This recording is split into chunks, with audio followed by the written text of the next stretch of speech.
Hello, my dear viewers and my dear long-term investors. This is your boy Bhuvi. Today, I'm going to talk about mutual funds. So, mutual fund industry. Mutual funds are injected record number of money, which is 45,120 crore cash was infused in the capital markets, which is a primary secondary market. So, as the small cap and mid cap stocks got battered, they turned into to invest in large cap, which is like big companies which are all in Nifty 50 and Nifty 100.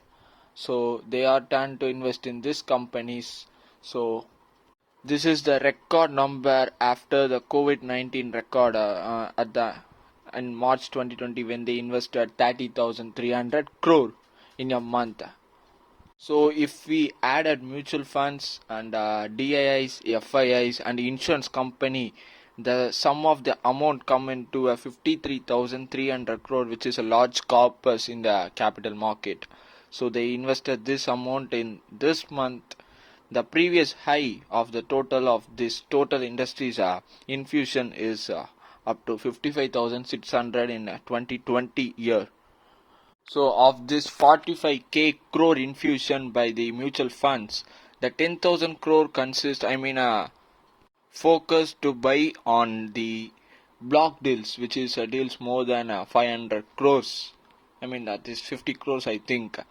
Of this 10,000 crore block deal, 5,000 crore block deal was carried out by a single entity called ICICI Prudential Mutual Fund for buying the ITC stake through the block deal. So the another 50 was carried out by many mutual funds. So at the same time, we have to know about the SEBI's chief Madhabi Puri Butch. She is saying that she said a month ago, the broader markets, which is every company, if the total sum of every company is looking like especially mid cap and small cap are looking like very overvalued, then the stocks corrected in that segment, especially up around 6% averagely every stock corrected. And now she said that when we take up the indexes, which is Nifty 50, BSC, and if we segregate companies as indexes, it comes around at the valuation of averagely 23 times. PE ratio of 23 times.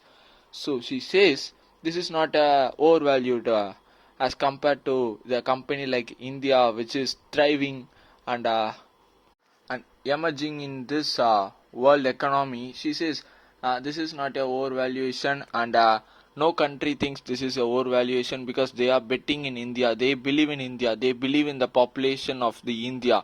So I think 23 P ratio is something overvalued. This is not a historic P of the stock market in India.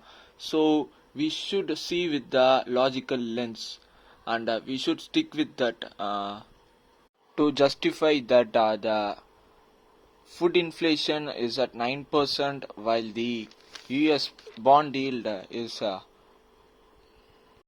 rising, which is the investors and people think that inflation is not yet over, and they think there won't be a rate cut as soon in July.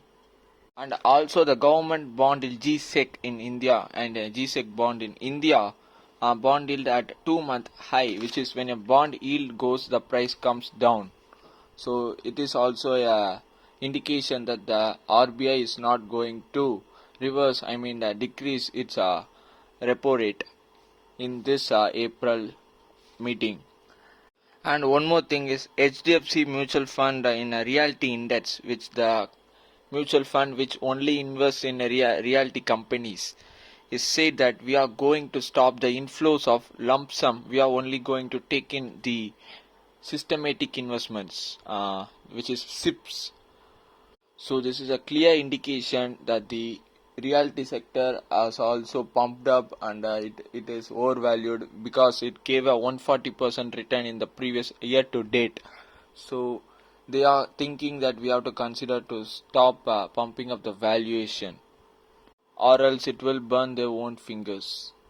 and at the same time gold is hitting the all-time highs. So this is a clear indication that inflation is not yet over, so the government has to fight to cool off the inflation.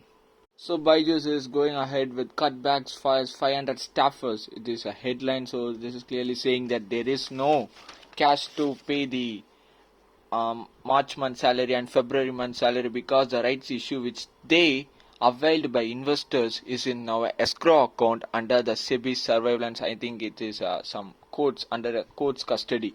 So this clearly there is no cash in the company. They are struggling to do our day-to-day operations. So we have to be cautious in this company.